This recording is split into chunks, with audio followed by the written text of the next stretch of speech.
Quality और consistent performance के लिए सिर्फ सिल्वर पंप्स एंड मोटर्स, नाम याद रखना। સમાચાર પર નજર કરીએ તો ગુજરાતમાં ફરી ઠંડી વધવાના એંધાણ છે. હવામાન વિભાગ દ્વારા આગાહી કરવામાં આવી છે કે જે આગામી 2 દિવસ માટે ઠંડીમાં ફરીથી વધારો જોવા મળી શકે છે અને 2 દિવસ બાદ લઘુત્તમ તાપમાન ઘટવાનું છે. ત્યારે 2 દિવસ સુધી તાપમાનમાં કોઈ પણ પ્રકારનો ફેરફાર પણ નહીં થાય. વેસ્ટર્ન ડિસ્ટર્બન્સની અસરના કારણે ઠંડી ઘટી, પરંતુ દક્ષિણ પૂર્વના પવનો ફૂંકાતા તાપમાનમાં વધારો થઈ રહ્યો છે અને સૌથી ઓછું તાપમાન નલિયામાં 10.5 ડિગ્રી નોંધાયું છે.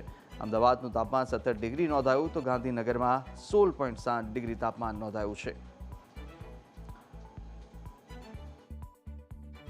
आने वाले दिनों के लिए जो गुजरात स्टेट के लिए फोरकास्ट है उसमें ड्राई वेदर प्रिवेल करेगा। और मिनिमम टेम्परेचर की बात करेंगे तो आने वाले 2 दिनों के लिए minimum temperature no large change में रहेगा और उसके बाद 2 से 3 डिग्री की गिरावट दर्ज होगी मिनिमम टेम्परेचर में।